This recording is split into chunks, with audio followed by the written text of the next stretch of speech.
just want to talk a little bit about breathing. So I've just finished writing an article over at Health Room. It's all about how to maintain healthy lungs, and I've linked to that in the description box below. But one of the things I talked about there was how I like to use breathing exercises to maintain strong, healthy lungs and to bring my stress levels down. So just some basics with regards to breathing. A lot of the time we're stuck with this shallow chest breathing.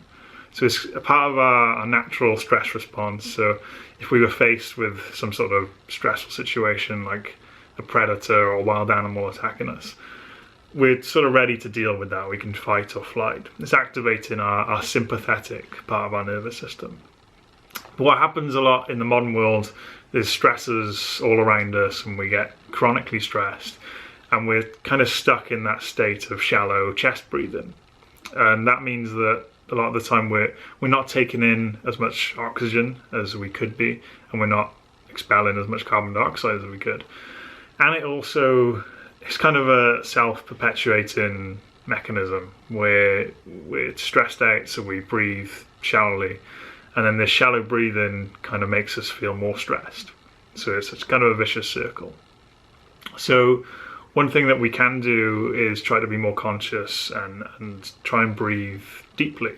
So breathe in using the belly and the diaphragm. So instead of your chest and your shoulders rising when you're doing the shallow breathing, you're going to take big deep breaths down into the belly.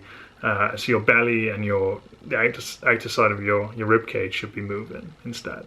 So that way you're going to get more oxygen into your system. You're using the deeper part of your lungs, and you're not just restricted to the upper part. So onto the actual technique that I like. You probably heard of box breathing, or you might have heard of box breathing.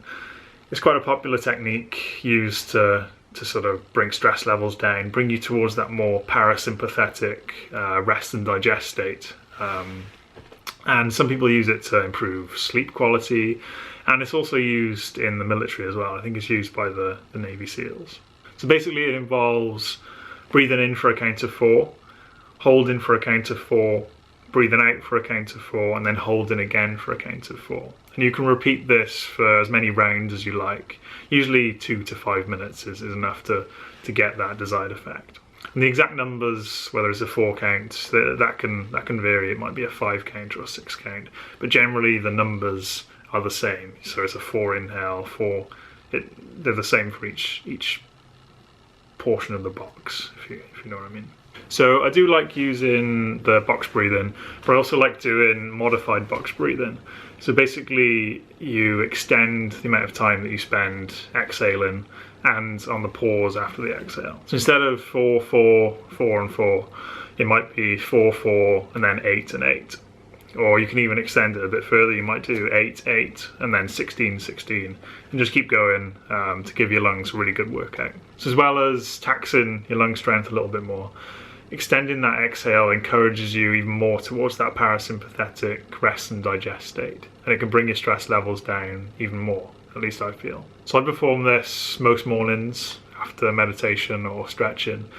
Sometimes I use it in between sets at the gym to recover a little bit faster.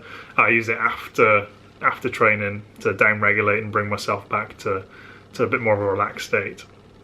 Sometimes I'll do box breathing or the modified one whilst I'm just walking around in a busy place, or maybe driving when it's really busy on the roads, because it can help to bring my stress levels down and keep them under control. So that's basically it.